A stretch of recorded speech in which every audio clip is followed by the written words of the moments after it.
इसमें दो राय नहीं कि विपक्ष में अगर कोई भारतीय जनता पार्टी को सही मायने में चुनौती दे रहा है तो वो विपक्ष के दो नेता हैं, तेजस्वी यादव और कांग्रेस के सांसद राहुल गांधी। तेजस्वी यादव ने कहीं ना कहीं विपक्ष के लिए एक मार्ग प्रशस्त किया है, एक मार्ग दिखाया है जहां वो जनता से ये पूछें कि तुम्हें हिंदू मुस्लिम चाहिए या तुम्हें नौकरी चाहिए। राम मंदिर के ऊपर तेजस्वी यादव का एक निहायत ही बोल्ड बयान आया है दोस्तों। एक ऐसा मुद्दा जिस पर राजनेता कहने से डर रहे हैं, विपक्ष कुछ भी कहने से डर रहे हैं, तेजस्वी यादव लगातार अपनी बात रख रहे हैं। तेजस्वी यादव की सरकार बार बार वहां के युवाओं को नौकरी देने की कोशिश कर रही है और नौकरी दे भी रही है। वो नई नई योजनाएं ला रही हैं। इसीलिए उसी आत्मविश्वास से सराबोर तेजस्वी यादव पूछते हैं कि भगवान को क्या चाहिए, वो किस बात से खुश होंगे। मंदिर में पैसे की जगह अगर आप यही पैसा नौकरियों में लगाते तो क्या होता।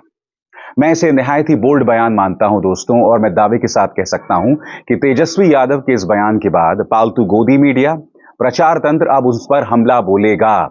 मगर सुनिए तेजस्वी यादव दरअसल कह क्या रहे हैं, उनके एक एक शब्द पर गौर कीजिएगा। तेजस्वी यादव कुछ और लक्ष्मण रेखाओं को लांघ रहे हैं। वो ये भी कह रहे हैं कि बीमार पड़ोगे तो कहां जाओगे, मंदिर या अस्पताल। मगर वो मंदिर की तौहीन नहीं कर रहे हैं। वो ये पूछ रहे हैं कि शासक की, प्रधानमंत्री की, राजनेता की प्राथमिकता क्या होनी चाहिए। धार्मिक मुद्दों को और ज्वलंत करे और बढ़ाए और भड़काए, या फिर जो लोगों के मुद्दे होते हैं उनकी चर्चा करे। तेजस्वी यादव यहां सवाल पूछ रहे हैं कि दरअसल बीमार पड़ोगे तो कहां जाओगे, मंदिर या फिर अस्पताल।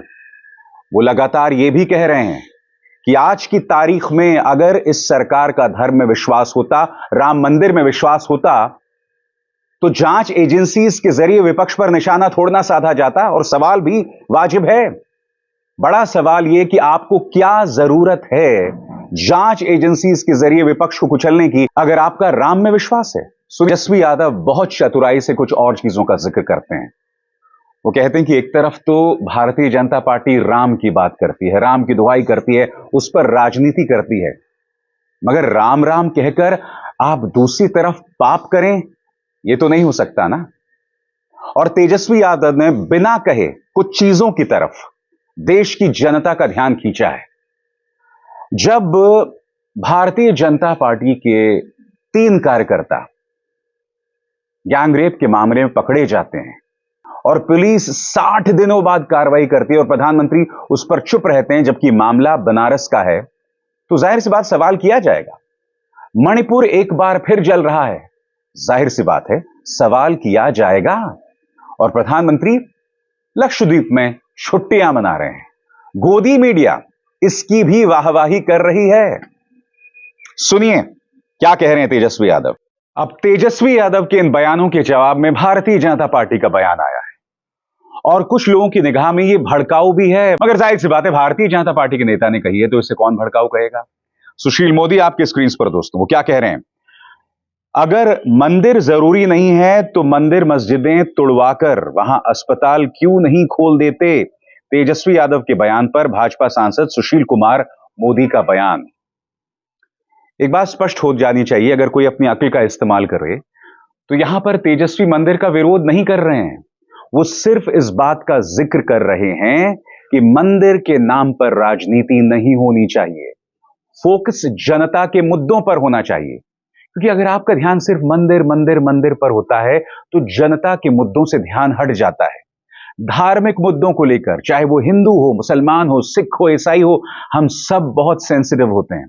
जैसे ही धार्मिक मुद्दा आता है हम असल मुद्दों से दूर हो जाते हैं। लिहाजा यही मुद्दा तेजस्वी उठा रहे हैं।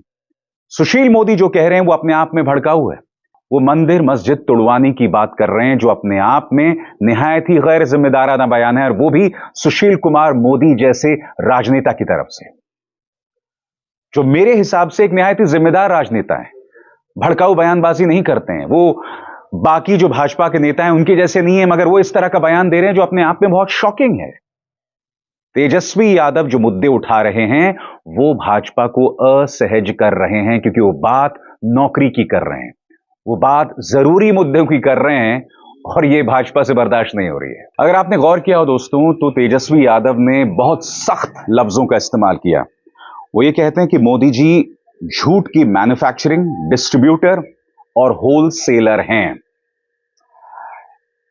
वो चाहते तो भाजपा के प्रचार तंत्र पर हमला बोल सकते थे, मगर वो जानते हैं कि ये जो सोच है प्रचार तंत्र की, वो दरअसल कहां से आती है। भारतीय जनता पार्टी का एक इतिहास रहा है, मगर पिछले 10 सालों में उनका प्रचार तंत्र जितना उग्र, जितना झूठा रहा है। और हम ये ना भूलें, जब तेजस्वी यादव प्रचार तंत्र के जरिए प्रधानमंत्री नरेंद्र मोदी पर हमला बोल रहे हैं, तो उसके जरिए जो मुद्दा उठा रहे हैं उस पर आपको गौर करना पड़ेगा। तेजस्वी यादव यहां पर यह कह रहे हैं कि किस तरह से यह प्रचार तंत्र देश के ताने बाने को बर्बाद कर रहा है, इसीलिए वो सीधे प्रधानमंत्री पर हमला बोलते हैं। और मुझे लगता है ये अपने आप में बहुत बोल्ड है। 22 जनवरी जैसे जैसे करीब आ रहा है, प्रधानमंत्री पर सीधा हमला करने की हिम्मत बहुत कम विपक्ष के नेता दिखा रहे हैं। क्योंकि हो क्या रहा है कि चाहे प्रचार तंत्र हो, चाहे मीडिया, सबकी कोशिश यही है कि किसी न किसी तरीके से प्रधानमंत्री का महिमा मंडन किया जाए, उन्हें ईश्वर तुल्य बताया जाए। और राम मंदिर से जुड़े लोग भी इसमें मदद कर रहे हैं, क्योंकि चंपत राय ने क्या कहा था कि प्रधानमंत्री नरेंद्र मोदी विष्णु के अवतार हैं। तो ऐसे हालात में संवेदनशील मुद्दे पर प्रधानमंत्री पर हमला बोलना अपने आप में बहुत बोल्ड किस्म की राजनीति है। बड़ा सवाल यह कि जिस तरह से तेजस्वी यादव बार बार अपने अलग अलग मंचों से कहते हैं कि आपको नौकरी चाहिए या हिंदू मुस्लिम चाहिए, आपको अस्पताल चाहिए या मंदिर चाहिए, ये लोगों के मुद्दे हैं।